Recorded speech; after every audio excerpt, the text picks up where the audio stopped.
Okay, school time. You see this map right here? This is the World Meteorological Organization. We're going to go through a couple of them, okay? The United States Outer Space Organization. These guys. The SDGALS. Notice that? The United Nations. Here's another UN. This is the International Civil Aviation Organization. The International Maritime Organization. The United Nations Economic and Social Council Organization. That map that they're using is this map. This map was done in 1892. This is the Gleason's map, done by Alexander Gleason. Now, if you were to go look it up, he is a flat earther, but now they've changed things, so they will tell you that it's just a smashed out version of the Earth. But that's not true. Otherwise, they would be using the blue marble, this. So you have to ask yourself, why all of these world organizations use this map as their logo? And if you look up here at the top, tippy top, that's the sun. And then it's like a triangle, right? So it goes down right here, and then it goes all the way across, and then it comes all the way back up. You see these little dots that go over to the side, and there's another little sun. You see the dots that go over to the side? Because if you take this, it's a triangle, right? And it represents a sundial. As the sun goes around the earth, east to west, like this. It goes around east to west, and then it comes in for the summer solstice, and then it goes back out for the winter solstice. That's what this is down here. This is the, I think it's the winter solstice. And if you can go on Yale's website and look this up, you're able to zoom it in, and you're able to read what this says down here. And then over here, on the other side, is the summer solstice. This down here is your scales, and this white ring around us. This white ring goes all the way around us. This is Antarctica. Because Antarctica is not a continent at the bottom of a ball. It's an ice ball that surrounds us 360 degrees. I will go into this map later. I just wanted to point out the other world organizations that use this as their logo. Also, we only have magnetic north. Everything south is Antarctica, the ice wall. Okay? Have a good day. And let's not forget this guy, the World Health Organization. Wouldn't be complete without the serpent, now would it? And just so you can see, Mr. Gleason himself is, in fact, a flat earther. Okay? They've got to be trolling us with this outer space treaty. Look, it's the Flat Earth logo. I was on a live showing people the Antarctic Treaty and how many people have signed it, along with the Artemis Accords, which is about space exploration. The Outer Space Treaty was signed in 1968 and has more signatures than the Antarctic Treaty. All the world organizations have the Flat Earth map as their logo. This is for the World International Organization Committee of the United Nations. Yeah, United Nations, Flat Earth map. World Health Organization, Flat Earth map. The World Meteorological Organization, Flat Earth map. The International Maritime Organization, Flat Earth map. I'm guessing all the world leaders know what the Earth looks like. This Outer Space Treaty was established just a year before the 1969 moon landing, so it's kind of convenient that first it was the Antarctic Treaty keeping us all out of Antarctica, and then even more people agreed to sign a Outer Space Treaty to control space exploration. And then slap the True Earth logo right in our face. This is a flat Earth map. While some of you may not agree with flat Earth, this map ought to look real familiar to you. Y'all guess who else uses this map, and guess whose logo that is? How about the World Health Organization? Or this one right here? If you guessed the World Meteorological Organization, you guessed right. What about the Outer Space Treaty? Using a flat Earth map. I actually got a good laugh out of that one. The Outer Space Treaty uses a flat Earth map. What about SDG? Are y'all starting to get the idea? We're about halfway done. Here's one I bet you'll never guess. The United Nations. This one kind of goes along with the last one. The United Nations Economic and Social Council. The International Maritime Organization. This right here is my personal favorite. Pilots ought to know, right? They flying up there real high and can see everything. The International Civil Aviation Organization. How about that? The reason I am so passionate about the truth and about the earth not being a spinning water ball, magical water ball, is because I know what the truth did for me. I know what it did for me. Before I knew the truth, I was completely lost. My life was a mess.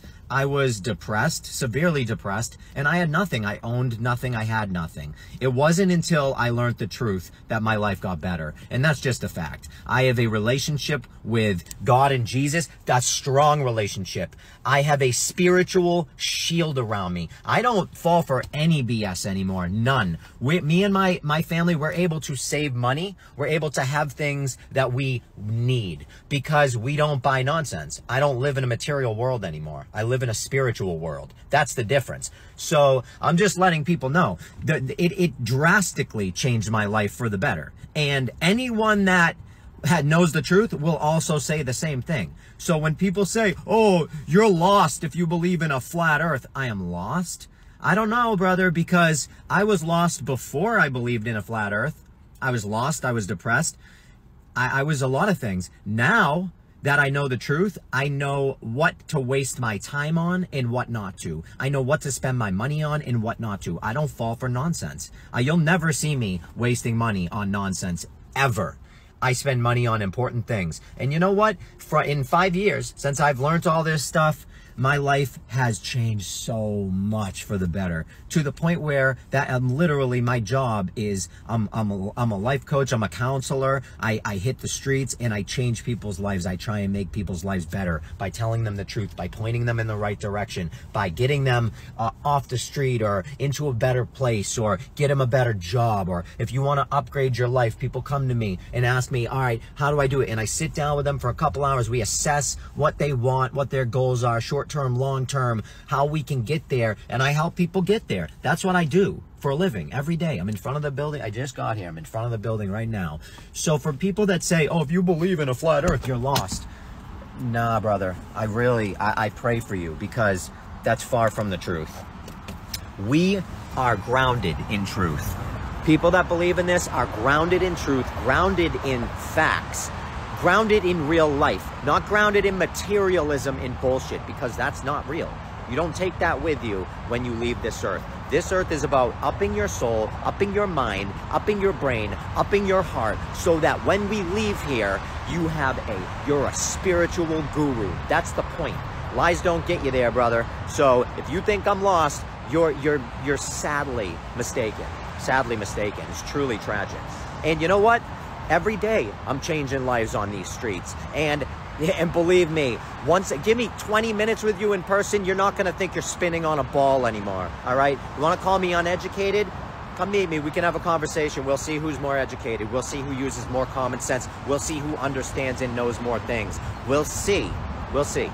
I build everything myself. I play all the instruments. I've done it all. I put my 10,000 hours into all of it. I've done it. Have you? Have you? It's unlikely. So next time you want to tell me that I'm lost, you might want to consider where you are. All right? My friend, I pray for you. Seriously, I pray for you. This is for your entertainment, and I love you all. Does anyone else find this a little weird or strange that all of the astronauts that apparently been to the moon are all Freemasons? Yeah, all of them. And we know exactly what lodge they go to, what rank they are. Like, did you guys know about this? Here we have James repping Tejon Lodge 104 out of Colorado Springs. Here we have Edgar, his rank, repping number 33. Lodge number 29 out of Artesia, New Mexico. Here we have Buzz Aldrin, rank, lodge number 144 out of New Jersey. Here we have our buddy Leroy, repping lodge number 82 out of Colorado. Also, were you guys aware that the moon rock they gave the Dutch Prime Minister in 1969 turned out to be fake? Petrified wood? It's time to wake up, guys. Well, g'day, this is Iron Horse here, and I'm just going to make a brief video just to explain how disgruntled I actually am with these hateful, racist globe defenders on TikTok. They are just atrocious. See, they've realised that I have a reputation as being an excellent flat earth defender, and I can defeat every single argument they have. So you know what they do? And the minute I get into a live chat now, one of them pipes up, he's a Holocaust denier, he's anti-Semitic. And I've made a lengthy video. I've posted it twice. You can find it on my channel. How can I be anti myself? Huh? Get that into your head. I'm a fact checker. I know the facts. I know what's happened. I know what's gone down. I don't deny the truth. I'll defend the truth with an iron fist and everything that's within me. I will do that. And I just come on to a chat to discuss the flat earth because there's so much nonsense being bandied about. These glurfs are just absolutely clueless. But what do? They just bring on most amateur flat earther that they can find and literally crush them by talking over them all the time, as they always do anyway. So the minute I get into the room and I say, okay, I'm going to crush the globe earth in 5 minutes or less, I don't even get to say g'day to the host. How you doing, brother? Paleo, he's a melanated person. My fucking wife is Asian, man. My first one was Swedish. I've not got a racist bone in my body. I've had a Maori woman for 5 years. And in between, I also had an Italian descendant woman. In my history of recent serious relationships since being an adult, I've always had a thing for the darker skinned women. Oh, well, I must be a white supremacist. The Globers are so full of shit and hatred. They are disgusting people, every last one of them. And every last one of them who have said a bad word against me and tried to suggest that I am somehow anti-Semitic or that I deny atrocities from past history ever happened. You are all lying scum. And guess who's going to be there at the end of times to judge you? They tell us right to our face that there are no satellites in space. All so-called satellite communication is based on undersea cables, towers, and computer network. GH, why are you telling me this? Did your neighbor say something to you? No, he wasn't home. But he has a satellite phone I thought could help us. I tried to use it. But it didn't work, even though it had enough juice. Now, the whole point of a satellite phone is that you always have a signal if you have a clear view of the sky, which I did. The only reason why it wouldn't work is if our satellites got knocked out of commission. Our satellites. You think something happened to our satellites? The ones in space? The satellites are networked to computers down here.